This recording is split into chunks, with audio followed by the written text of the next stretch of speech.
नमस्कार दोस्तों इस तरह के हमारे जो भी चीप लाइट आते हैं ये हमारा 12 वोल्ट डीसी से जलता है। तो दोस्तों आज की इस वीडियो में हम 12 वोल्ट डीसी से नहीं बल्कि 220 वोल्ट एसी से इसको चलाना सिखाने वाले हैं। तो सबसे पहले हम आपको चेक करा देते कि हाँ भाई ये हमारा 12 वोल्ट डीसी से ही जलता है। तो जैसे कि मेरे पास देखिए यहाँ ये 12 वोल्ट की बैटरी है, ठीक है। इस 12 वोल्ट बैटरी से हम इसको सभी एलईडी को हम बड़े आराम से देखिए इस तरह से जला सकते हैं। दोस्तों हाथ थोड़ा सा इधर उधर हो रहा है क्योंकि हम सेटिंग कर लेते हैं। देखिए अब यहाँ पे 12 वोल्ट से हम इसको जला सकते हैं। कोई भी लाइट उठाएंगे ये आपका सभी एलईडी हमारा 12 वोल्ट से ही जलेगा। देखिए जैसे कि यहाँ पे देख सकते हैं ये हमारा 12 वोल्ट से जलेगा। ये भी लाइट हमारा जो है ये भी 12 वोल्ट से ही जलेगा।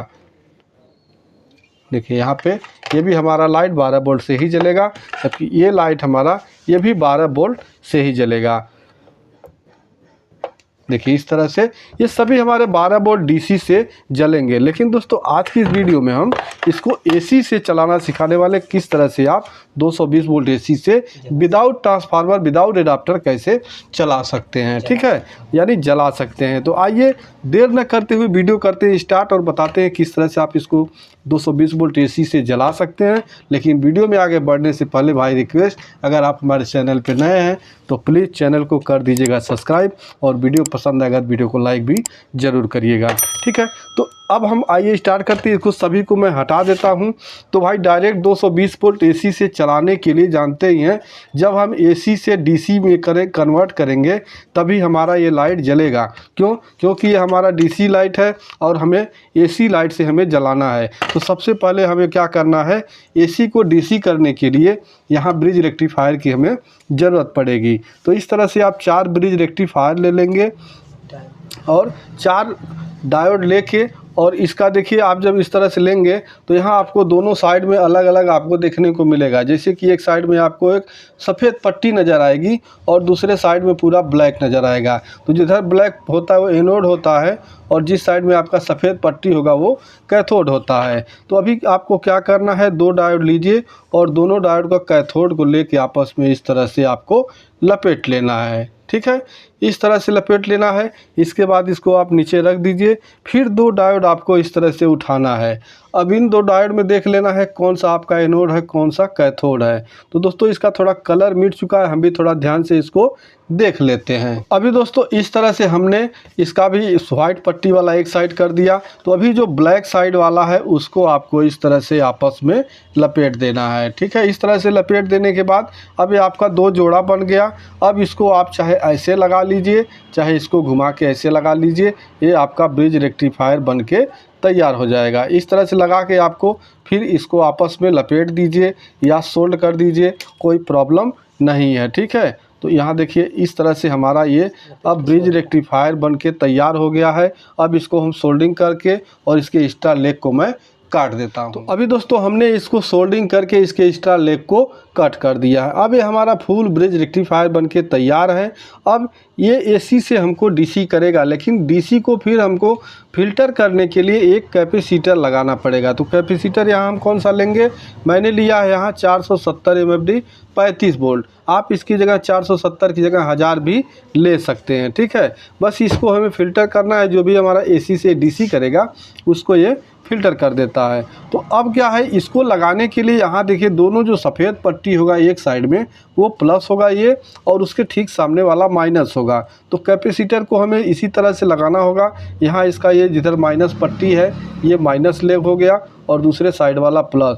तो हमें इस तरह से यहाँ प्लस माइनस पे इसे लगा देना है। इस तरह से हमें अपने कैपेसिटर को इसके डीसी मतलब प्लस और माइनस देख के इस तरह से आपको लगा लेना है, ठीक है, उल्टा नहीं लगाना है। ये हमारा ये ब्रिज रेक्टिफायर कैपेसिटर लगा हुआ कंप्लीट हो गया। तो हमें चाहिए यहाँ 12 वोल्ट डीसी सप्लाई। तो अब हम क्या करेंगे, यहाँ इसको 12 वोल्ट फिक्स करने के लिए एक जीनर का यहाँ प्रयोग कर लेंगे। तो आपका 12 वोल्ट सप्लाई एकदम फिक्स रहेगा। तो अगर आपके पास 12 वोल्ट का जीनर मिल जाता है तो ठीक है, नहीं तो यहाँ 6.2 6.2 करके 2 डायोड को लेके और आप यहाँ जीनर डायोड को लेके और यहाँ आप सीरीज में कर लेंगे तो ये आपका 12 वोल्ट का जीनर डायोड बन जाएगा। तो यहाँ जीनर डायोड आपका इस तरह देखिए, एक साइड में आपको देखिए यहाँ थोड़ा सा ब्लैक देखिए नज़र आ रहा है, ठीक है।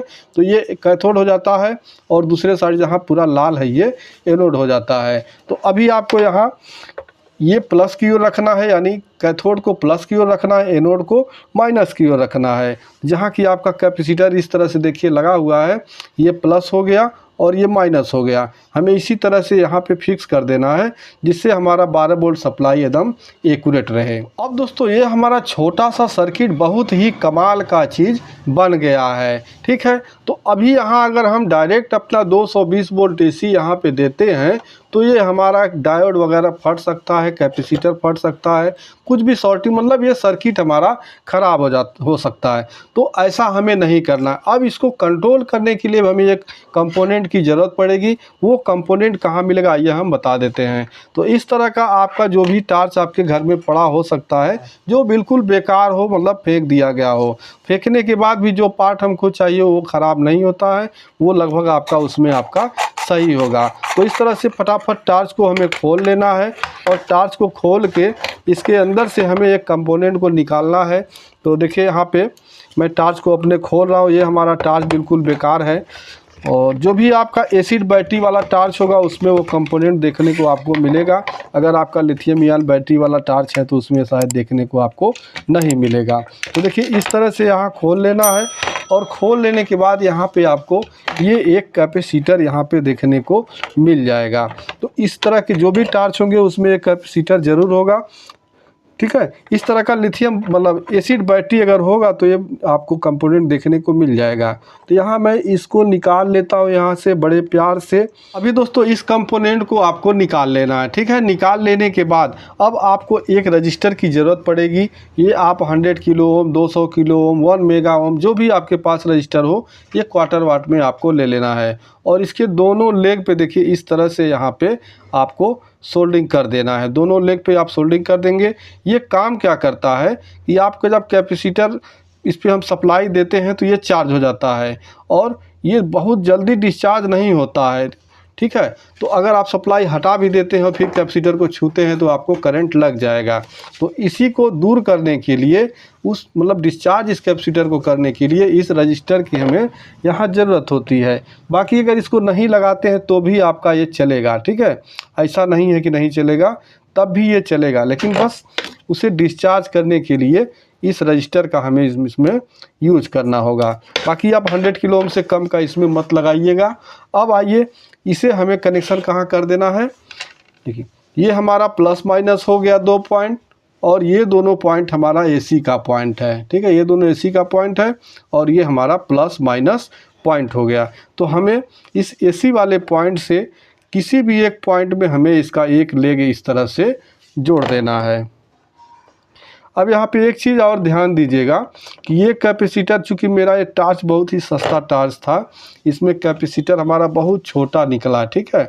अगर इससे साइज़ में थोड़ा सा बड़ा आपको मिल जाता है तो वो कैपेसिटर आपको और अच्छा परफॉर्मेंस देगा, ठीक है।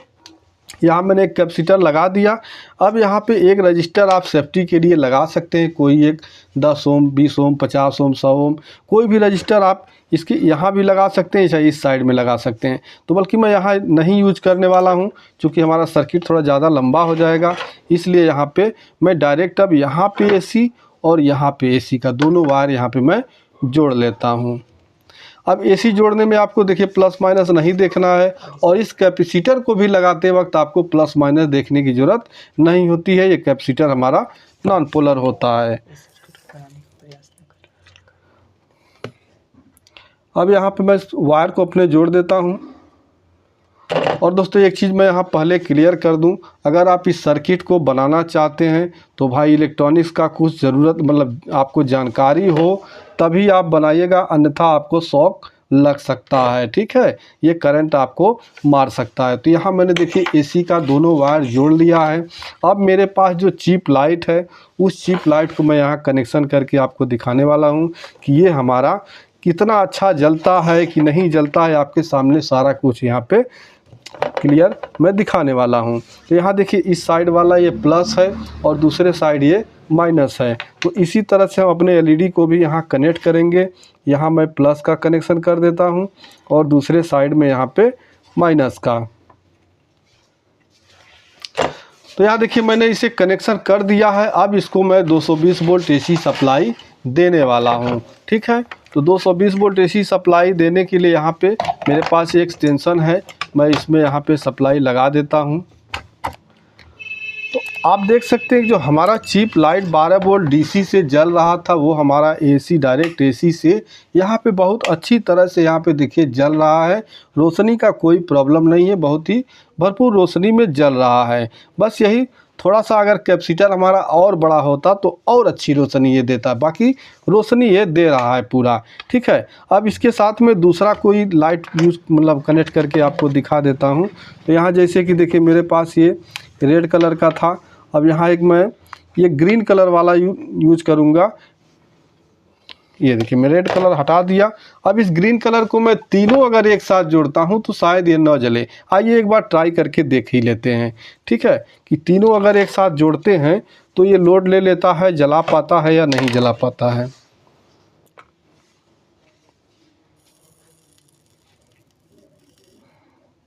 तो यहाँ मैंने इस पर सोल्डर लगा लिया।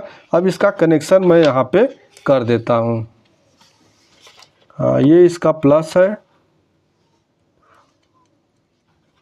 और ये दूसरा लेग माइनस। दोस्तों अभी हमारा सर्किट थोड़ा चार्ज था इसलिए हमको हल्का सा ये जल के फिर बुझ गया। तो अभी मैंने कनेक्शन कर दिया तीनों लाइट एक साथ। अब इसको मैं सप्लाई यहाँ पे देता हूँ। तो दोस्तों यहाँ मेरे तीनों जो एलईडी हैं, तीनों चिप लाइट ये बिल्कुल अच्छी रोशनी के साथ यहाँ पे जल रहे हैं। यानी कि मैं एक नहीं, अगर इसके साथ 2-3 चिप लाइट भी अगर मतलब जोड़ देता हूँ तो हमारा ये बहुत अच्छी तरह से जल रहा है। ठीक है दोस्तों, ये हमारा चिप लाइट 2.4 वाट का होता है और ये तीनों एक साथ बहुत अच्छी तरह से जल रहे हैं। अब इसके बाद मैं यहाँ 12 वोल्ट का मेरे पास एक सफ़ेद में ये लाइट है, इसको जोड़ता हूँ और देखता हूँ हमारा 12 वोल्ट का जो सफ़ेद लाइट है वो कितनी ब्राइटनेस के साथ जल रहा है। ये मैंने ग्रीन वाला हटा दिया। अब ये सफ़ेद जो हमारे पास चिप लाइट है इसको मैं यहाँ पे कनेक्ट कर देता हूँ। बिल्कुल आपको प्लस माइनस का ध्यान देना है। अगर आप उल्टा लगाते हैं, उल्टा जोड़ते हैं तो आपका लाइट नहीं जलेगा। ठीक है, तो यहाँ पे आपको प्लस माइनस का विशेष ध्यान रखना है।